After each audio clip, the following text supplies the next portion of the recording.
So today we are going to discuss only the historical aspects, right? So that the first class does not overwhelm you. Um, uh, so, so this was basically so this first module will be on electron microscopy.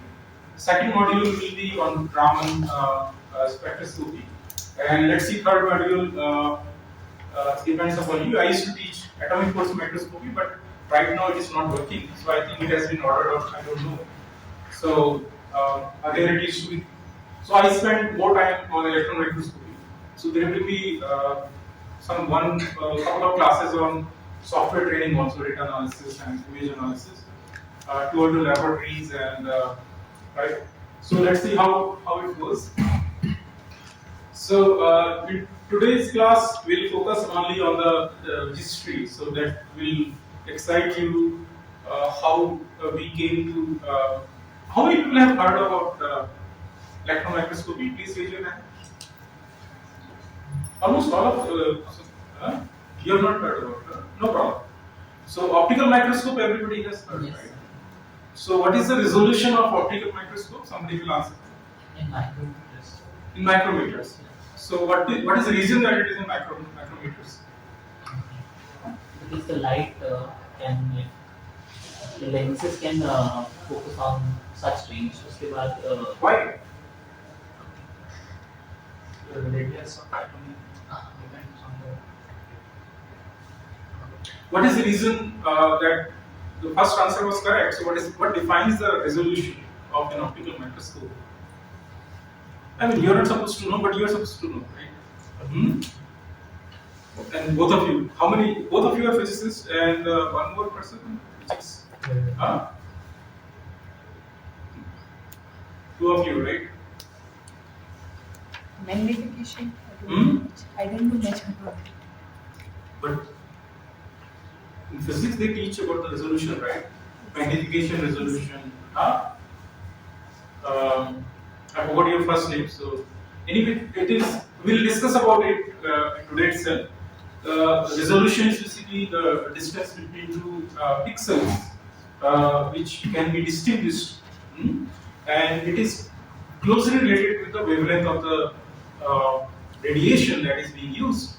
So when I say radiation, when it comes to the photons, it is electromagnetic waves, and then electron waves are also there. We discuss all these aspects, but rough back of the envelope calculation suggests that you can safely use lambda by 2. Lambda being the wavelength, it can be an angstrom, a nanometer, and divide by 2. So your answer was correct. Not exactly, but fraction of a micrometer. Theoretically, your answer would have been around, let's say, 300 to 250 nanometer or 300 nanometer, right, for visible range. But why was his answer is also correct. The reason is aberration. So aberration actually limits the theoretical resolution.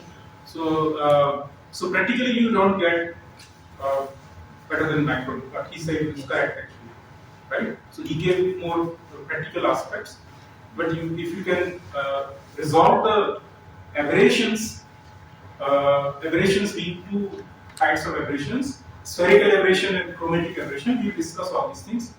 So then you can push down the resolution in optical microscope down to the lambda by 2, and then there is a role played by the refractive index of the medium, so that we are considering as 1. But if you can play with the refractive index, then you can increase it actually. So for example, oil immersion lens and all those things. So you can reduce the distance between two resolvable pixels much smaller. So reference materials. So this book is most famous book by William Carter. So I'll be following this book, and this book is available in NCL library. So you can get it from the library. I have a copy of that also, and these are all of these books are actually available in library, NCL library. Okay, so if you're working on biology, then this book I would suggest, Bozola. So it has got a lot of interesting protocols. For example, you're working on cell biology, okay, so fixing of cells, etc. Just to excite you, I will walk you through, a collage of interesting results which an electron microscope can get. So, conventionally, traditionally, there are two electron microscopes which were developed: transmission electron microscope and scanning electron microscope. Right? Transmission electron microscope. I will just give you a very layman definition. So, transmission electron microscope is, for example, you have this electron rays which is hitting. This is your sample, okay, and these are the electron rays which are hitting your sample. And if you look at the transmitted rays behind this, okay, so you look at the transmitted. So your detector is in the other side, right? So then you call it transmission electron microscope. And there is also possibility that your detector is on the same side. So my eyes are the detector. So then you call it as and instead of lighting up the entire broad parallel rays, if you are lighting up like this, so if it is your illuminated area, and if you are doing the raster scanning, then you call it scanning, right? So you are scanning point by point rather than shining a specific area parallel beam. So your beams are now converging at a point rather than parallelly illuminating. No, they're converging at a point, right? Here in transmission electron microscopy, you might be conventional actually. Obviously, you can merge both of them. We discuss about it in this course. So there is something called scanning transmission electron microscopy as well, where you can convert the beam as well, and then you can. So it has got a lot of advantages. So we'll discuss about. So these are the two conventional. So I'll be teaching. So some of these images you might see, they're coming from SEM. So advantage of SEM is that you don't need to do a lot of sample preparation. You don't need to thin down the sample, because in transmission electron microscope the problem is that sample should be thin in order for the electrons to transmit through. Otherwise, they will be completely blocked. Suppose you want to look at the internal crystalline structure of the specimen, right? Then you would like that to be as thin as possible. For example, if I want to look at this, then I will put this in the SEM. SEM is much better, like a block of concrete or something, or your sandwich. So you can put it in the SEM. The sample size is not restricted, and then you can view the topography there. So then you can see that these are all false. Colors are always false. In physics, you know that there is no concept of colors. There is no color actually, right? Color is basically the false notion. Color, sound, and all those things they're all false, right? Like Maya, right? In Vedanta or something, right? So this is all false sense of right? We are evolved to see the red as red or green as green. Our eyes are evolved like that, right? So electrons signal. So these are all artificial, right? Colors just to hang your eyes. So you can see how do you read these images. So you can see that, for example, if you see it here. So this is your scale bar, right? And this image is taken by an SEM, not an NCL.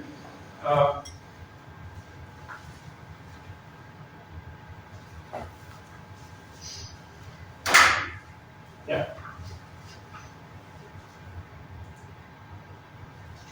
This is quite precise. Okay, so these are silicon nanowires grown by CVD, right? CVD technique, chemical vapor deposition technique, and now you see this is the bacteria actually, and these are immune cells again by SEM, and this is again SEM image, larva of a mosquito. Hmm? And isn't it fascinating? This fly ash, uncoated fly ash. Fly ash, all of you know, being chemists, chemical engineers, right? So this fly ash particles, nice, slightly porous, and this is aluminum film and aluminum oxide, Al2O3. Um, and this is STEM high resolution. This is atomic resolution. This is taken by aberration corrected transmission electron microscope. I think is brand name, and this is actually so electron microscopes also have aberration. Like I explained, optical microscopes do have aberrations, spherical aberrations, 12th standard science from your 12th. So most of the ideas will be not beyond 12th standard actually. If you have read your 12th standard science book, physics book properly, you will be able to follow my lectures. I will not, usually I will not cross 12th standard science, okay? But the condition is that you have read the 12th standard books properly. Arundhati, yeah, from Kerala. I remember one name at least. Yeah. That is quite a good success. I don't remember any of your names. Yeah. I've already forgotten that. Okay, so this is actually atomic level image, and you can see perhaps this is actually gold. These are gold atomic level. So we'll discuss about it whether we call this bright dots as atoms or dark dots as an atom. Why should we call particular? Is there any concept of atom? More philosophical questions we'll deal with in this course. So what exactly? So I would say that there is no concept of the notion of atom itself is false. It's just an imaginary boundary which is set in space and time, right? It is divisible, and then you know that it has. So it's basically a small area where a bunch of electrons, protons, and neutrons they are dancing around. And then you call that as an atom, right? Right. So you decided to call that area as an atom, but electrons don't see when you bombard electrons onto so-called atoms. Atoms don't see that. Electrons don't see as an atom that. Okay? They will see it as some kind of a charge, Coulombian interaction, right? When electron starts coming towards your material, so it just feels the periodicity of positive and negative potential which is coming out of electrons. So electrons will feel electron repulsion from the surrounding electrons, and then they will get attraction from the nucleus, positive charge of nucleus. So that exact. So they look at the potential, spatial potential, the potential distribution. For example, all of you are atoms, right, in the class, right? And I'm an electron, so I will when I'm coming closer to you, so I will just talk to, I will interact with your electrons or positive nucleus stars, right? So we'll go deeper into that in the next class. So what kind of interaction, and then we'll build up a knowledge base where then you can start understanding the images actually, right? Based on this fundamental interaction. So the concept of imaging atoms, it's false from expert language, right? From layman language, you can say that these looks like atoms, right? Same is true with the X-rays or anything else. So, right? So fundamental particles they interact with each other, right? And when the potential, that distribution falls beyond certain point, you can say that those boundaries are actually right.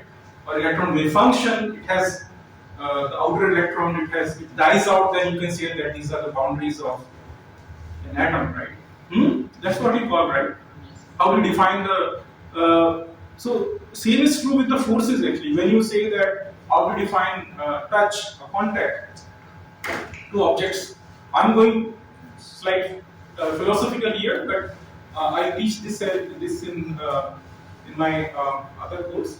So the concept of touch actually, When you say that if I close my eyes and if I hold my hand, so when do I feel that these two surfaces are touching each other? What exactly is happening? So microscopy class, right? So you have to look at, you have to zoom things quite.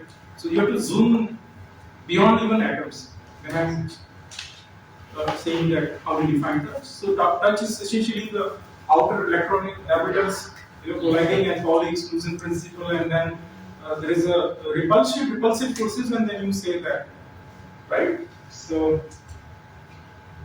from chemistry or physics point of view, right? So biology point of view, there are like receptors and all kinds of things and signals reaching to the brain, and then you feel like okay, we'll discuss about it. So all these, so the structure of this course is more like onion shape actually. So we'll be layer by layer, and each time you get actually the same onion. There is nothing new actually. So once one layer is peeled, okay, you will find repetition. The second layer is actually the repetition of the first layer. I will not be teaching anything new, not like that. So I'll be, instead of teaching, adding new things, I'll be going deeper into the, okay? You got my point. Normally it is actually linear. Course is more linear. Here it is more like onion structure. So what normally people do that, people teach newer things actually, right? Keep on adding new things actually, new chapters or something like that. Here I will be teaching everything, entire dose I will be giving you in first part, first union, right? And then I will, second part, I will tell you when the second part starts. You will find that I'm repeating the same thing. So if you miss something, some concepts, so you are not left behind. So this is the beauty. And then there is a third layer, fourth layer. But I will not be teaching anything new. I'll be going deeper, the way you go much into onion. So that's the beauty of this course. So you always find that you can go back and ask me any question. So content may seem longer or content may seem larger, but you will find that I'm just rotating around the same concept. Same concept. So a lot of technical words if I'm using right now, so you will find that later on you will find that I'm going deeper into those concepts. For example, reciprocal lattice actually, right? I might use this term quite often, right? Because diffraction you can't explain without reciprocal lattice. So I might be using the reciprocal lattice or K-space or right now, but then later on I will be teaching it to you. So don't worry about that. Some terms will not be intimidating unless you are a organic chemist.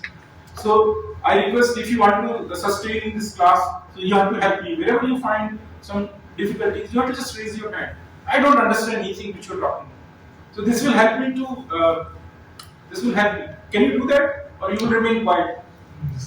Don't remain quiet. Let it be interactive. So just raise hand. Just help me to help you. Otherwise, how will I know that you're having some trouble in understanding some concepts? You just say, raise your hand that I don't understand anything. So you have to repeat it. Okay. Some of the students, I remember from my PhD, classes being recorded anyway. So some of my teachers get. So I could not understand the accent. Some people will speak in different. Some of the professors will speak in different. So I have tried to neutralize my accent. So mostly bongs would have a problem that bongs they will rotate these things. So I could not even understand hardcore Bengali accent they used to use. So that was the hardest time I had actually. I was just remembering this. This 3, 4, 5 days back, I met somebody from the same institute. so if I now I'm being a teacher, so if you face some problem, especially people from Kerala, my accent is fine with you? So it's neutral now? Yes. Neutral enough for all of you? Yes. Okay. And I'm clear and slow enough to all of you to, because I was also a student, so I can understand your pain actually. And second thing, I'll be using, so for some students, mathematics, it's irritability that they get really harassed by mathematics, right? Because I will not be using many equations. I'm using physics, pure physics concepts, pure from day-to-day life, which you can carry. I'll be teaching through logics rather than taking the advantage of some equation that you put this and then this number comes out. And no, there's always a physics behind these equations, right? Equations. If I teach you some equations, count equation, you may forget after this class. But if I give you the concepts, it will remain with you entire your life, right? So in this class, physics does not mean that equations, right? Pure physics you will be getting, pure physics, no mathematics actually, zero mathematics, and you don't really need any mathematics. Okay, so these only structure and less of mathematics actually. So let's go to the next image. So these are. So I'll skip these images. You will get. You can get all these things at internet also. Nothing much. Nothing great. Just to excite your interest. So this is actually image of bacteriophage. It's basically eats the bacterium, right? Bacteria. And this is a NCL image of bone marrow stem cells. Okay, so historical journey, and I think students, yes. Sir, they have written Qantas and Nova, Janus, and these are companies. These are companies, and they are actually different models, right? Like we have mobile phones and different models and stuff like that.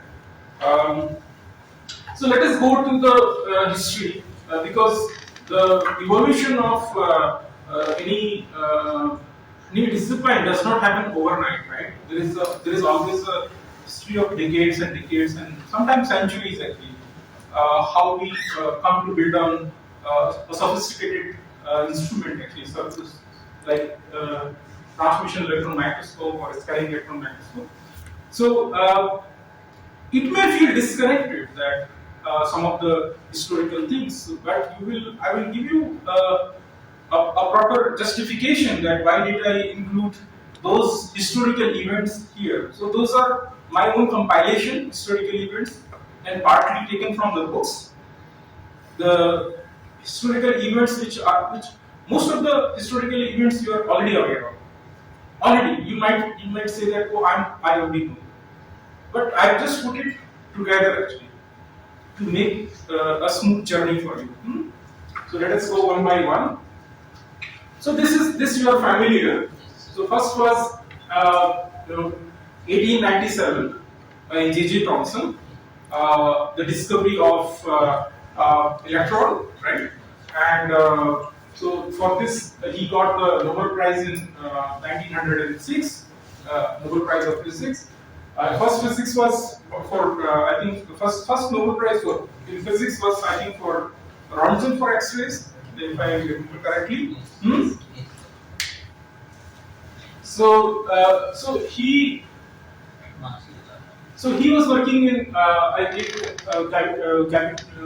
Cambridge laboratory, famous laboratory still exists, and then he named it.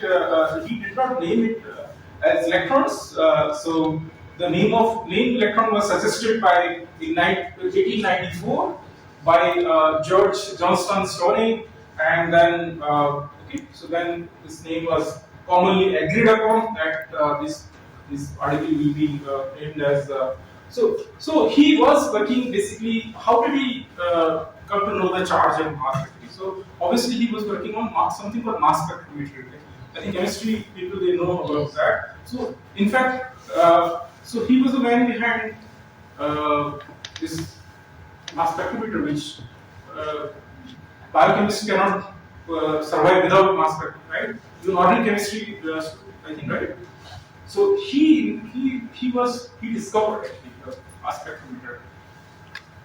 So time of flight measurement. So basically you are measuring so that's how you measure the m divided by z, right? Yes. When you are shooting the electrons and other charged particles. So that's how he discovered that there is a correlation between m divided by z. And then this technique was further, still we are using for proteins and stuff like that, protein fragments and right. So you can see this is the earliest some kind of a mass spectrometer. In mass spectrometer, you fly the charged particles in a magnetic field, and then it it lands up, right? 100 feet, and then F is equal to Q V cross B, right? Yes. So that force, so depending upon the charge, you have trajectory, the radius of curvature is different actually, depending upon the mass and charge, obviously, right? So it lands up, so you can split the particles based on their charge and mass. I think it is very easy. There's no. I hope you are following me. The science of mass spectrometer. It's very easy, right? So then came the first report of X-ray diffraction, right? Then it will be we'll be using this quite a lot in this course, right? One way because we'll be using the same equation. So we use the same equation in electron diffraction. So the equations which we generally use in X-ray diffraction, Bragg's law or Lewis equation, three equations he gave, we'll be using those same equations actually. So I think all of you are familiar with the Bragg's law. Yes, sir. Huh? What about you? So, Great. You're also okay? Organic chemist.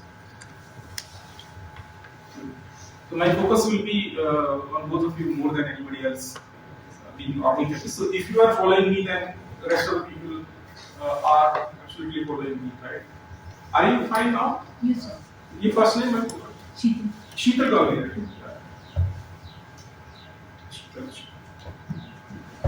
Sheetal Arundhati. Two names. Good score, huh?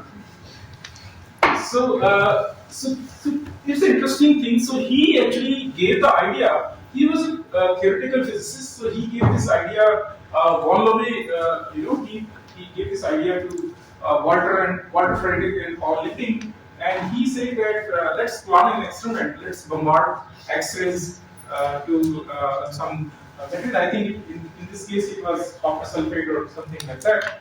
So they got the first group to get the diffraction pattern.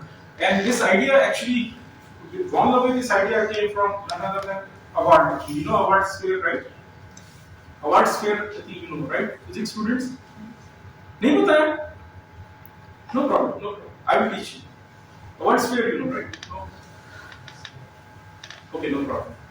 So, anybody else which is physics background? Only two. Okay. So my expectations are going to be a bit higher than. Okay.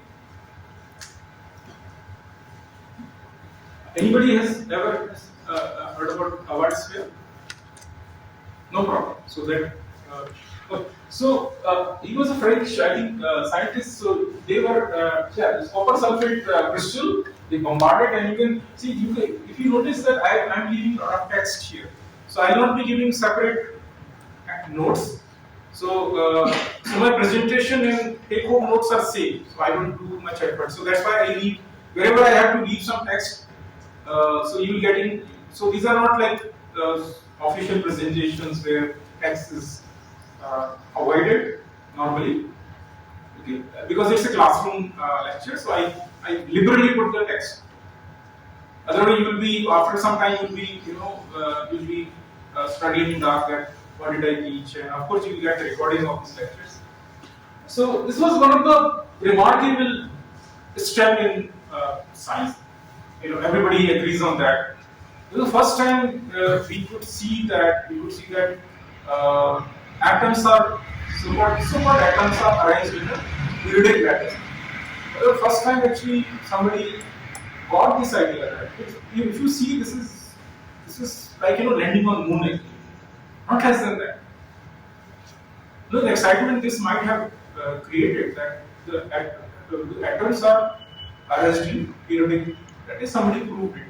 Obviously, people knew theoretically. Obviously, so this idea actually came from Award. So in a conversation, as I said, that this is actually a teamwork. So Award actually revealed this to his friend Von Laue that that lattice points are probably the spacing between the lattice points might be similar to the X-ray wavelength. Actually. Then he says, why don't you bombard X-rays? Because my calculation suggests that the spacing between the atoms, and Award was very famous. Award's actually formula basically gave birth to this Pratt's law. Right? Award says that Award sphere, what we know, the radius is 1 over lambda being the wavelength. We'll come to that later on. So one of these experiments presented evidence for the wave nature of the X-rays. Obviously, so that's another thing that this was also demonstration of. Obviously, diffraction is the demonstration of the wave nature of. So X-rays are rays, okay, the waves and rays of photons or waves, wavelets or whatever.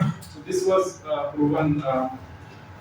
And a year later, in another lab, the father and son, Brax, William Henry Brax and his son, they carried out, they basically solved the structure. So there is a difference between both the discoveries. The first one was, first note was that to prove that X-rays do diffract. The second one was to solve the special structure. So both the groups got Nobel Prize. Yeah. So this was basically, that was a theoretical part, and this was more application part, right? And after Röntgen had already discovered the X-rays, obviously, and then immediately after Röntgen discovery, it was immediately applied to medical physics. It did not wait for like this 15 years. Okay, so immediately, I don't know whether you're aware that he already demonstrated that the bones can be imaged by X-rays. So people were, without even knowing the atomic structure and stuff like that, there was no concept of neutrons and protons. The discovery of neutrons and protons happened later on, actually. James Chadwick's experiment was there. That time they came to know that there is something called nucleus, right? Earlier it was just a plum pudding model, and then right, and then no, sir, Rutherford's experiment, alpha particle. Rutherford experiment actually proved that there is something called nucleus, and then they finally they were bombarding those I think electrons into the nitrogen vapor, and so then they saw the basically basically the protons, right? The nuclei of hydrogen, right, coming out of that, and then they found that every atom has got this. So they used to earlier call that nuclei of hydrogen atom. Then they named it as it's a proton, actually, right? I think you are aware of this thing. So this is just interesting revisiting the. So one of the, you see a lot of text, and in fact this time yesterday I added more text. It was not much, because many times this is not taught. We have, especially chemists are biased about Mendeleev's periodic table, right? Mendeleev gave a periodic table which was very messy, it was of no use. This was completely messy, it was no use. It was just conveniently some atoms were placed in, So Moseley, so next, after this, Moseley's name appeared, right? If you see the year wise, okay, I'm going 1912 and then 13. Okay, so Henry Moseley was young physicist, and he was then again he was doing the see when it's like everybody is now working on battery and supercapacitor. So that time everybody started working with X-rays. They were bombarding X-rays. So he realized that he was looking at the radiation which is coming out of atoms. When you bombard something, you can bombard X-rays or electrons, some high energy radiation. So it knocks off some electrons from some orbits, and then you have X-rays which are being emitted. So he looked at the energy of those X-rays, and he found that energy of X-rays follow a pattern. It is somehow related to the atomic number of electrons present in that element, rather than the atomic mass, and it is proportional to the square root of z. That's what he plotted. Actually, I have somewhere some other slides. I'll come to that. So Mosley, overnight it seems like within one night after his experiment, he put entire periodic table in a proper order. So it's called Mosley's periodic table when you put the atoms as their atomic number rather than atomic mass. So before that it was all very confusing that why the cobalt is coming here and iron is coming there and all kinds of messy things were there. You know the problems actually, right? It was all complete. So it was all cleaned up. So if you see, this was biggest step. Again, I will say that landing to moon or something like that. So it has. So this discovery had many consequences. Also, it gave birth to one of the premier techniques which we are using today to look at the physical chemistry of materials actually, that atomic ratio, right? So energy dispersive X-rays, EDAX technique which we use in electron microscopy. So when you bombard X-rays or electrons and then you look at the energy of X-rays, and then you assign that how many atoms of particular elements are present. Suppose you have a catalyst or some other material, and you want to investigate whether there is a cadmium or sulfur.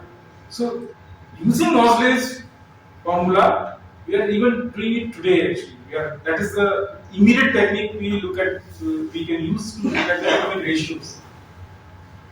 You see the concept, and he was sent into the war. But he was British. There was a war in Turkey, Gallipoli's war, very famous war. Many our Indian soldiers also died. Many thousands of Indian soldiers also died.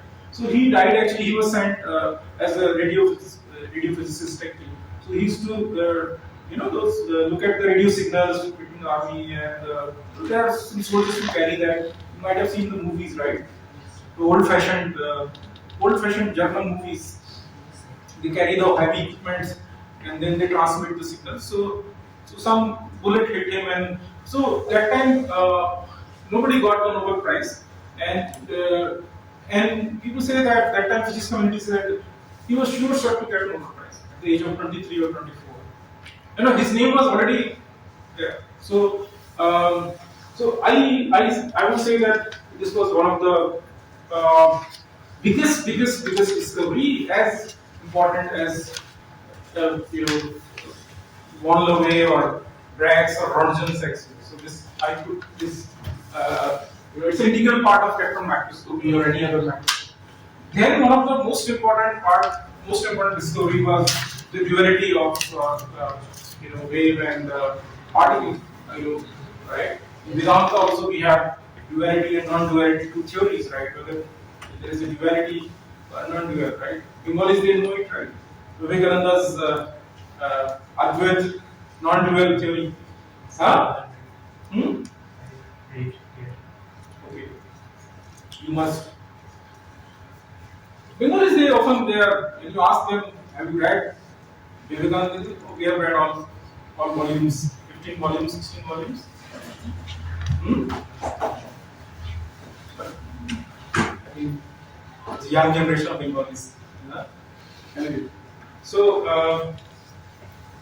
this was basically wave particle duality. It was his PhD thesis, de Broglie's PhD thesis, and so he assigned actually wavelength to the particle, right? So all these all about it. So this was one of the. So we will be discussing. So he got the Nobel Prize in 1929 for this very important, and we will be using this de Broglie's wave particle duality in entire this series. So I will be telling you which part of the when are we using the wave concept and which. So some of the things we will be able to explain using the particle nature, and other aspects we will be able to understand using wave nature. So when the time comes, so I'll be teaching. Okay, now we are considering the particle nature of wave nature, and then we'll be revisiting this. Now, how do we find this useful? If you okay, so this is his bio sketch. So I like to show students the bio sketch because normally we don't look at who was PhD guy and when he was born and where he was born, where did he go to study. No, I can ask Nivedita, are you from Kerala? But I should ask them also, right? Scientists, right? Not just Nivedita or yeah, Sheetal. Sheetal Gaur. Yeah. So as you can see that electrons are treated, so we look at the particle behavior when we look at the backscattered electrons or EX or yields and right wave. So we'll be coming back to this. Now the V, this V is the voltage by which the electrons are accelerated. So electrons, so electrons actually they're ejected by electron source by either by heating the source like copper, or we use electric field to pull the electrons out. Right? We apply high. So the earlier one is called thermionic source, and the latter one is called actually field emission. So we use either of them to pull the electrons out. And the similar thing you can see in the old-fashioned CR tube, right? Cathode ray tubes. Yes. The older television or your computer screens. So you have the electron gun there, and then you have magnetic field and to. So basically, the reality is that the group which contributed heavily to the development of electron microscope was actually dealing with how to focus the electrons using magnetic fields, right? So electrons can be focused by accelerated by voltage. So let's not discuss right now voltage. Sorry, the magnetic field, but only the electric. So the V is actually the voltage by which we are accelerating. And E is the charge, and V is the velocity, the kinetic energy. So if you put them together, so you can have a momentum, and then if you put this equation in the de Broglie's formula, I mean you don't need to really follow these steps. This is just one time. You don't need to remember all these things. No cramming of equations, right? Only conceptual. I'm just showing you for the sake of completeness. But if you want, you can just remember this, or you don't need to even remember. Just say if you can just remember that wavelength of the wavelength becomes smaller when your voltage becomes larger, right? When the voltage of electrons, if you increase wavelength, so you are basically increasing the energy. So wavelength obviously will become smaller and smaller, right? Right? So same thing here. Nothing very great actually. You don't need to really calculate. You don't need to get threatened or intimidated by this equation. Yes, beyond certain energies, certain velocity, we have to invoke the relativistic corrections. You know the theory of relativity, right? So this is the table which. So normally we use the electron energy in electron microscope in electron volt. Kilo electron volt. Typically we are using in NCL we are using around 300 kilo electron volt. Okay, and you can use 200 also. So at this energy which we are using at NCL, values they use lower, and you can use 200 or 100 also. There is no harm. We'll discuss these points. So if you so the wavelength associated with this energy, for example, 300 kilo electron volt is, if you see, there is a difference between relativistic and non-relativistic, right? Right. So let's forget about this and then. For example, for 200 kilo electron volt, so it is easy to remember 200 and then 2.7 picometer, right? You may not remember. I mean, you don't need to cram all these things, right? I mean, there is no point of putting it in head. But what is the take-home lesson here? Very important, very interesting, and that you can remember. And because I am giving you the concept that 2.7 is my wavelength if I use 200 kilo electron volt. So if I am accelerating the electrons by this energy, so wavelength associated with that electron will be this much in angstrom. This you can easily relate, right? Because 2 here, even if you forget about 0.7, just remember 2 picometer, right? That much is fine, right? 200 kilo electron volt ke liye 2 picometer, right? So now, in the beginning of this lecture, I gave you one simple formula, right, for resolution lambda by 2. Now you can use this here, lambda by 2. So that means an electron microscope where electrons are being accelerated at this energy. What is your name, sorry? Vishal. Vishal. So if I have an electron microscope where I am accelerating the electrons at 200 kilo electron volt, so the electron will assume the wavelength around this, right? Got it? And if I use that wave to investigate my material, so then the resolution of the microscope should be, theoretically it should be this divided by 2. How much it will be? Around 1.5 picometer. Pakka? 1.5 picometer, let's say roughly, or it will be 0.015 angstrom. That is too small. That is quite. And what is the diameter of hydrogen atom? What is the radius of hydrogen atom? It's very good. Angstrom, right? 0.53 angstrom. Radius twice of that, right? Let's say 1 angstrom, roughly. Do we need more than? So do we need this much resolution? No, we don't need, right? Because the objects which we are investigating, they're much larger than this. Do we ever get this kind of resolution in electron microscope? No. What is the reason? Reason I already gave you. The same reason apply here. But aberration. The same reasons which apply to a conventional optical microscope, or even my glass. My glass also has got, even my eyes have got aberration, right? Spherical aberration, right? The chromatic aberration, right? My eyes have also got lens and they respond differently to the, right? They have got variable refractive index and then they respond differently to different wavelength, right? So now, if I build a microscope with this radiation, I never get it because of huge amount of spherical aberration and chromatic aberration. Spherical, we'll come to that. Don't worry about this. I'm not explaining today this spherical and chromatic aberration, but we'll discuss it. Okay? Vishal, don't worry about it. Okay? This onion structure. Remember the onion structure. So if you have missed some of these, so I'm deliberately not going in detail, and I'm aware of those technical terms which I'm not explaining. As a teacher, I'm aware of that. Okay, because I've been teaching this course since long time, so I know where the students might have difficulties.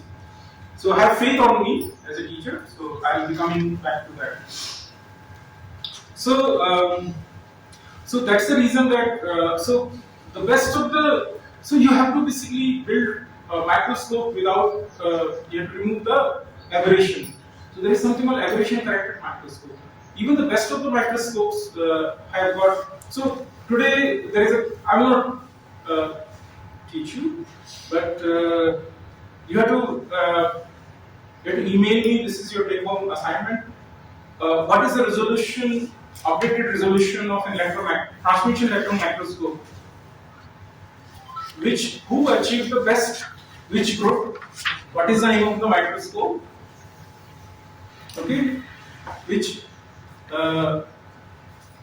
achieved the highest, best resolution using transmission electron microscope. What is the updated best? So you can just Google it and find out. And if you can tag the research paper where they demonstrated the best resolution, so this is basically assignment number 1, and the due date is 1 week from now. Okay, by the next week, you have to get it to me by email. Once again. Yes. So also I would request you. You have to send me your Gmail IDs rather than NCL IDs. Many students they don't check their NCL IDs. So I request some of you have. So how I got your email IDs? I got it from the PSAMS page. I request all of you. My email ID is PPO@gmail.com. Some people may not have got the email ID. PPO@gmail.com. So you have to send me email. So I will make a group to share and I'll share the Google Drive for lecture notes and stuff like that. Okay, and yeah. So you can see that theoretical resolution is quite big, but we don't get this much because of the obvious yeah. And you have to find out what is the best resolution which transmission electron microscopes have achieved, and what is the name of the microscope, which group has achieved the best. I know the answer from previous year, but because students, I have this question each year from the student, and they update, they keep on some time updating me.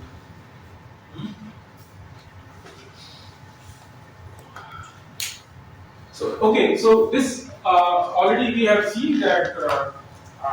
So this is the way we can look at the resolution, theoretical resolution at least, not the practical one. Practically we don't get this much. Some additional milestones created. So in 1858, the Plucker found that deflection of cathode rays. Electrons were not discovered, so he used the term cathode rays. So before electrons were not discovered as particles by J.J. Thomson, they used to use them as cathode rays. Cathode ray tubes, right? Cathode ray. Got it? But so this idea was already there that these so-called cathode rays can be deflected by the magnetic field. And it sounds very obvious that some magnets are lying around in physics lab and they might have seen this diffraction, right? For example, we have a magnetic laboratory where we have 9 Tesla magnetic field. So when we turn on the magnetic field, so we find that all the television screen voltage will distort very badly.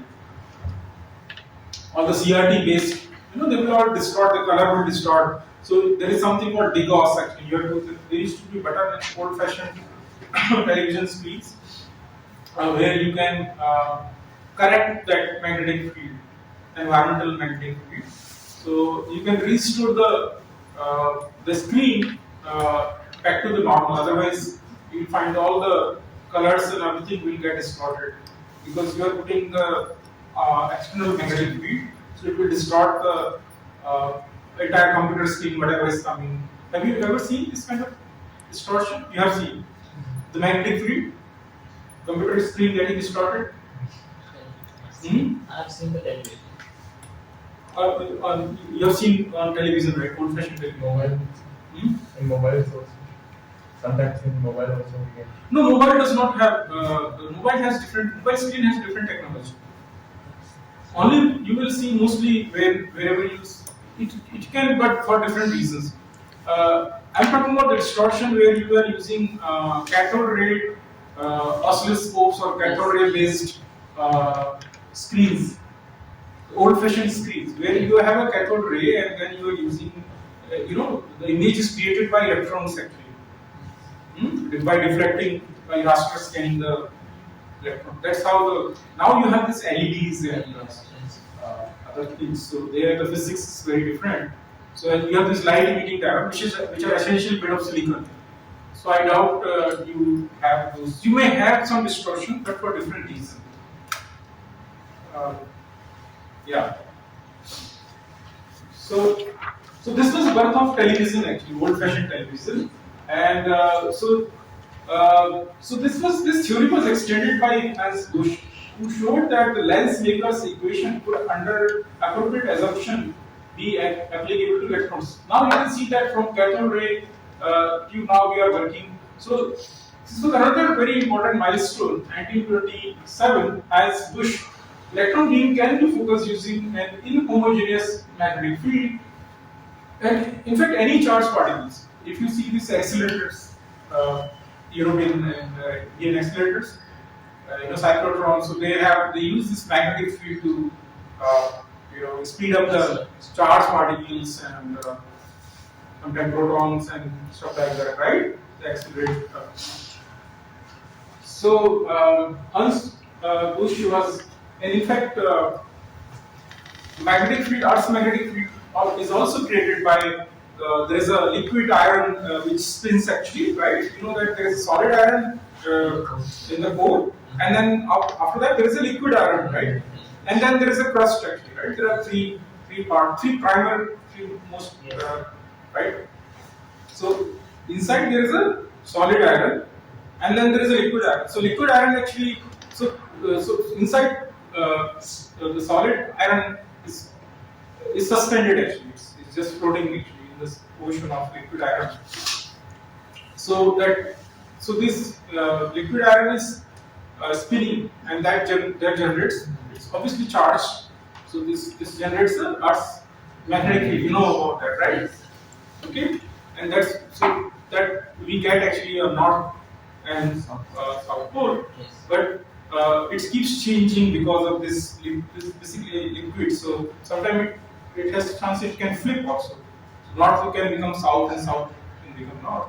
So so it won't happen overnight that you woke up and then okay, here is the south pole now, and then I don't know, it happens over. But I don't know what will be the consequence of that. So obviously that. So 1927 was another milestone after. So J.J. Thomson got Nobel Prize for demonstrating that electrons are particles, and his son contributed. His son got Nobel Prize to demonstrate that electrons are wave actually, because his son in the same Cavendish laboratory. So this in combination with Arthur Kopler's experiment established the wave particle duality hypothesis. So so now we are evolving actually the quantum theory actually, right? So slowly all these experiments are piling up, all these evidences are piling up that that laid the foundation of quantum theory. So these discoveries are not just associated with electron microscopy, but they have far-reaching consequences. Actually, you can see now. So there were two groups. One was American. So Denison's group was American group, and Thomson's lab was British lab. So J.P. Thomson was the son of J.J. Thomson, right? So.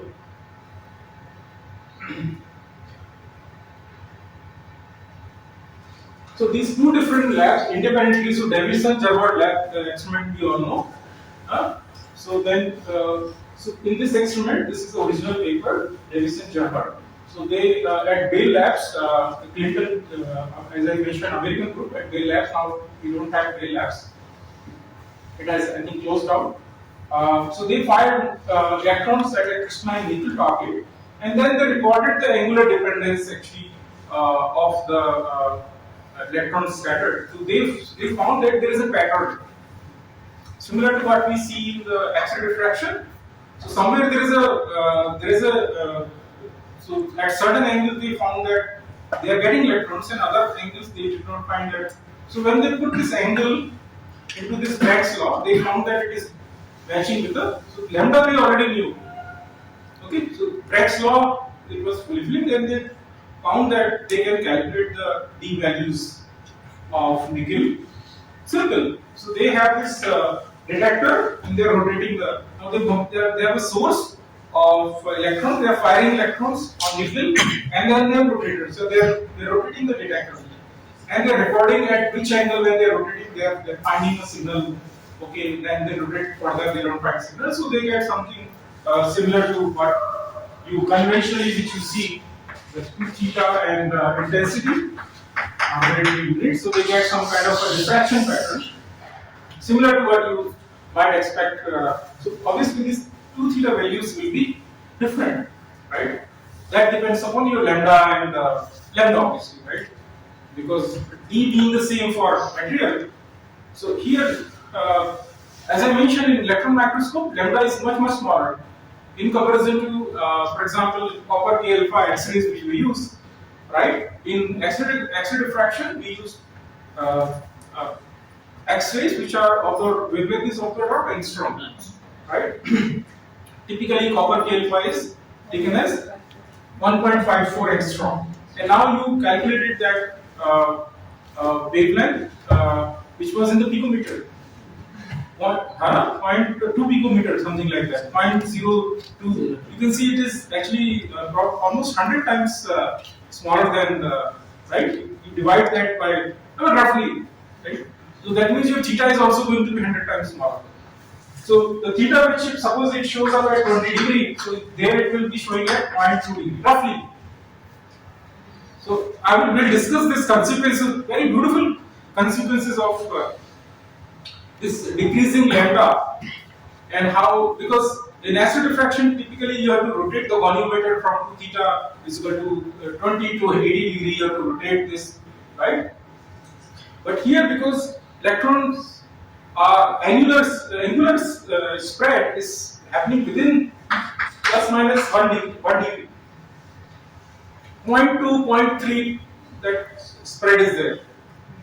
Okay, in one shot, so you don't need to rotate the sample or your beam, and you get electron diffraction in one shot in electron wave bombard. So again, remember your instruction. If you don't remember it now, we'll be coming back to this. So I'm just giving you some concepts in advance, but we'll be coming back. So remember, we are today just discussing only string.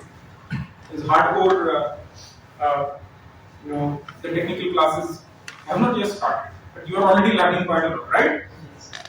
You are already learning quite a lot of basic concepts. So I think this history lesson today, it basically makes the foundation of the students, right? Because it revisits the entire scattered concepts which you might have read in different classrooms. So putting everything together, so how these concepts are useful.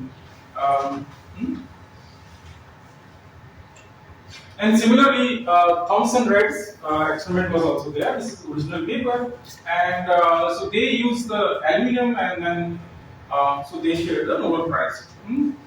And okay, so this was basically the first diffraction pattern. If you see central spot 0, 0, 0 diffraction, and then there are these diffraction spots. Actually, we'll be investigating them in quite detail. Okay, now we are already a step closer to building a microscope. So once we know that electrons can be controlled, so Hans Busch already said. So now what have we learned? So let's do a recap. So we already have electrons by J.J. Thomson, and we already know that electrons can be controlled by electric field and magnetic field.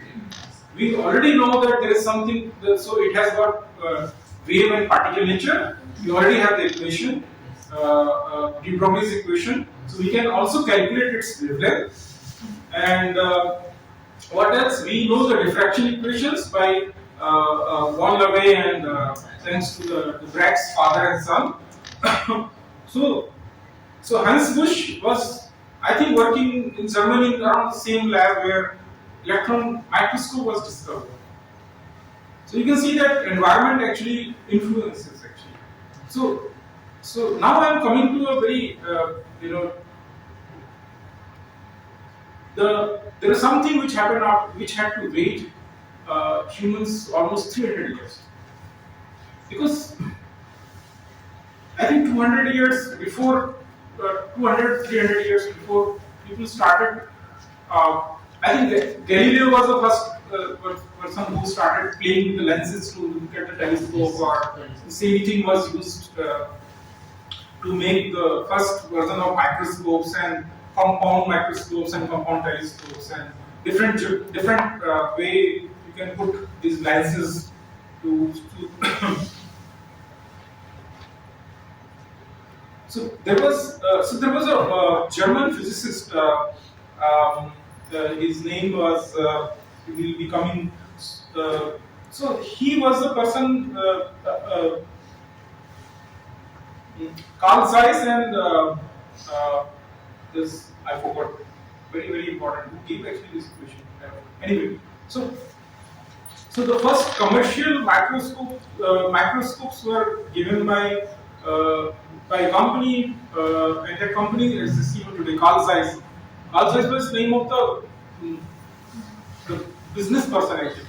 It was not a scientific brain. Okay, scientific brain was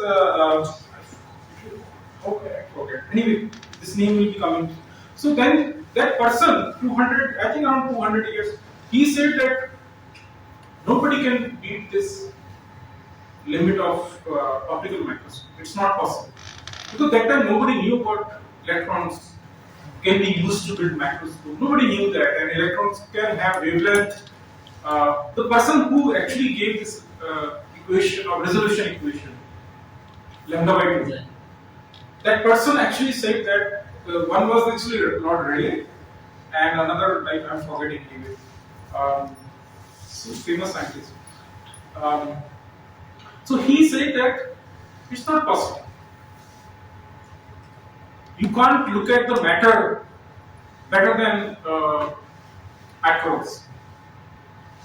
So micron to nanometer jump is significant because the world actually blows in front of your eyes. You start seeing completely new thing, it's unimaginable. You start seeing all kinds of things which nobody human eyes could never see. So you can see that the innovation had to wait, and it was such a depressing because people said it will never happen actually. And it was just an accident that so there was one young person, Ernest Abbe. Ernest Abbe was actually Abbe's theory. Abbe actually, Lord Rayleigh also gave this equation, and Ernest Abbe also got this equation, gave this equation. Ernest Abbe actually was so pessimistic. He said nobody will beat this diffraction limit lambda by 2, where lambda is an optical domain. So yeah. So we were still living with the limitations of. So what was so then? So it did not take 1932. Okay, now this was you see Hans Busch 5 years later. 5 years later, so this guy already this was very young guy, and he made this. You can see vertical electron microscope. So now you see the timeline starting from Bragg's, 1912, 13, J.J. Thomson Nobel Prize, and then the Broglie's equation, and then so they are all connected actually, right? So then he was able to develop the idea of electron lenses into practical reality, and then demonstrated that electron images can be taken. No, material images can be taken. So X-ray diffraction was there, but X-rays could not be used to make the images of the material. Even today, you don't use X-rays to make the microscope.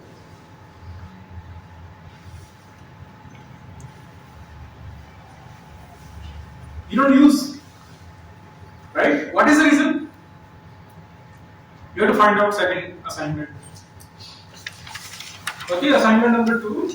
Why don't you use X-rays or to make better, or some other radiation, neutrons or protons or something else? Is it possible to use any other radiation to make better microscopes than what we already have, optical microscope? Suppose this electron microscope did not exist. Suppose electron microscope did not exist at all. So, for example, suppose this discovery had never happened actually. It's likely actually, right? This is by chance that this happened. Don't take it for granted, right?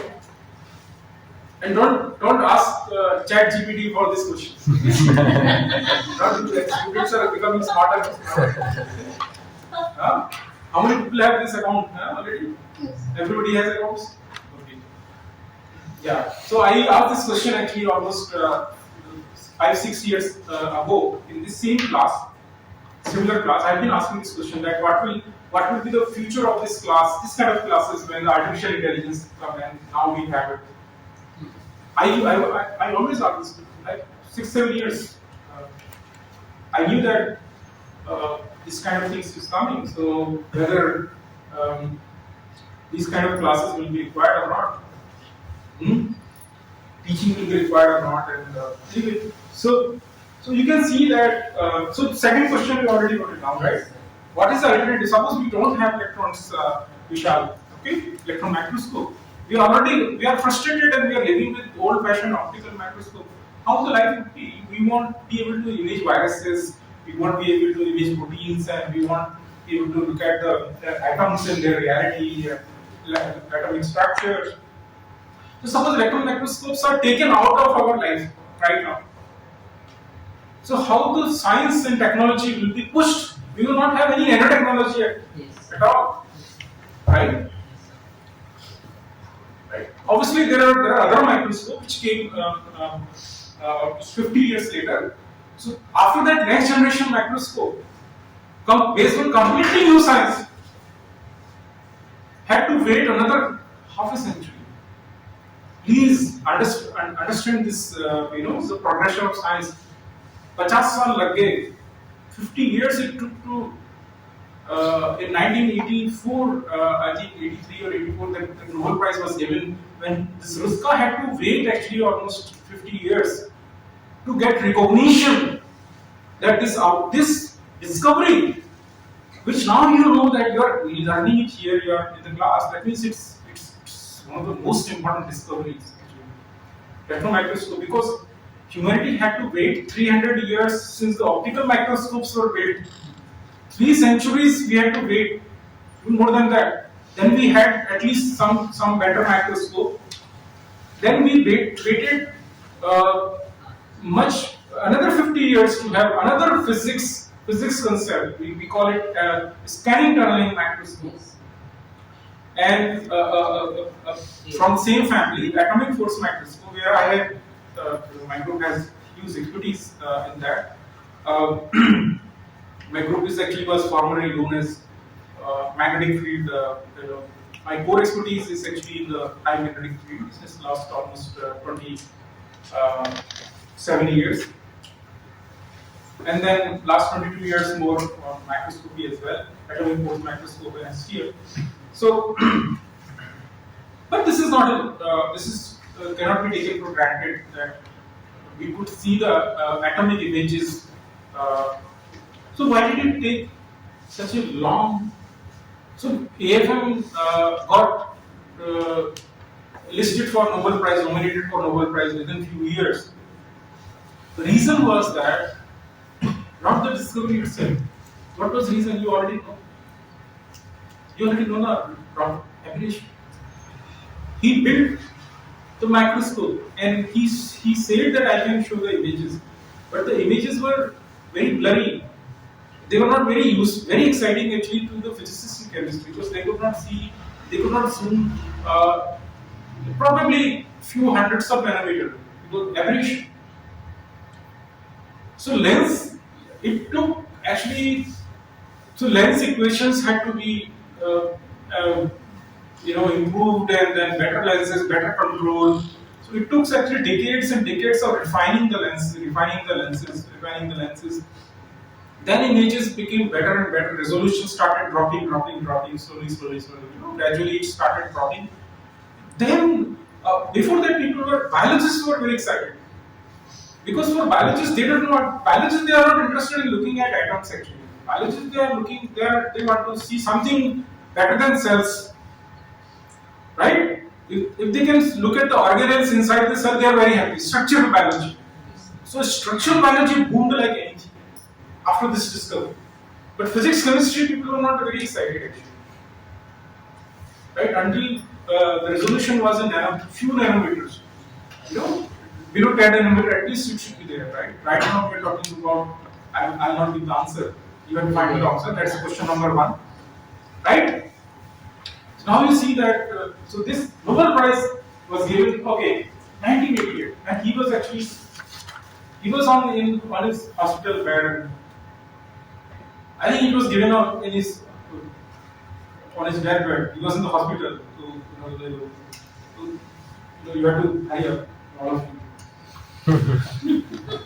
Okay, you are young. Okay, our generation already missed, but better you, if you have some Nobel Prize winning idea, you say you hurry up, you do it. You know, I don't know when they will recognize your contribution.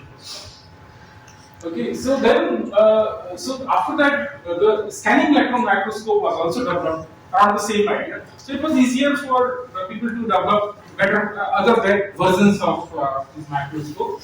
So this was first practical TEM. Okay, and this is in the museum, British Museum in Munich, and this was Toronto microscope, and it was in North America, and you can see it was all vertical design. There was another microscope. It was used to examine. So SEM was also developed 3 years later, 4 years later, but then the scientist who developed that, his laboratory take Bulgaria. World War II was going on. So there was a bomb which fell on, and he shut down the laboratory, and he fled to Russia. That person actually contributed in building the atom bomb for Stalin's army, Russian atom. There are Manhattan Project for US, and then so then science also suffered or propelled because of war. So science was helped by the wars as well as sometimes suffered, both ways. So this is a design of typical EM. So you have this electron gun. So you take the electrons out, and if it is misaligned, then you have low intensity and others. So we discuss about alignment. So the electrons have to move the way you want, in a particular direction. So that is done by again magnetic coils. Then you have the condenser lenses, similar to what you have in optical microscopes. Also, you have condenser lenses, right? Then you have the again beam alignment, and then you have the specimen here. It sits, and then you have the objective lens, similar to what you have in the optical microscopes. The design is almost same, actually, right? Then you have so then to isolate different signals. We discuss. So entire course is basically around this area. So we will not be discussing this part much because it's mostly for physics. But here is the fun start, right? What exactly happens here and below this? That's where the chemistry starts, right? So you are interested in the how I investigate the sample, and then what signals come out, and how it is useful for the chemistry student. I mean, I'll not be discussing. If you are interested, I used to teach all the lens design, how the ray diagram and everything. But Vishal will cry actually.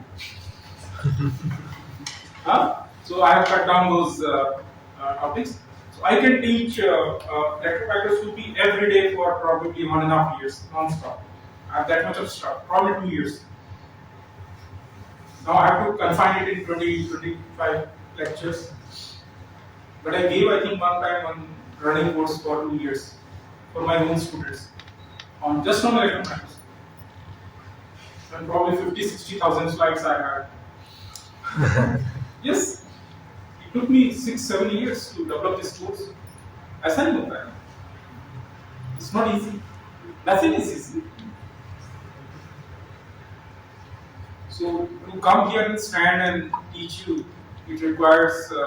There is one story that Prime Minister Modi, when he was in Gujarat, he long back, I think 20-25 years ago, and he was going somewhere, and his old ambassador got some technical problem, and he went to some repair mechanic, and the young mechanic said that he will charge, for example, 500 rupees, and it will take 1 day to fix it.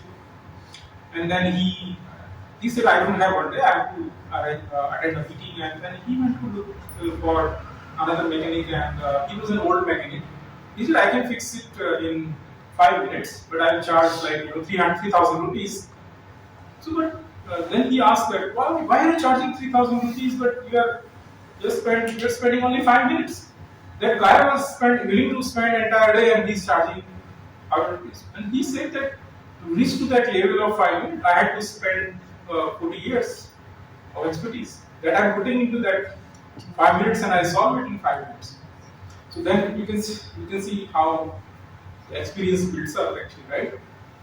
So countless classes, countless question answer, students contribution, perfection, all the revision, and so that takes. So okay, so this was finally the Nobel Prize was given. So Mealy and Rohrer were basically the co-inventors for the atomic force microscope. So his invention had to wait because Nobel Prize is given basically that application has to realize by the society, right? It's not like just like you gave something and so when the lenses got perfected, then really good science started going. So entire field got Nobel Prize, and after that, this field has given many other Nobel Prizes. I'll stop it here, and so any question?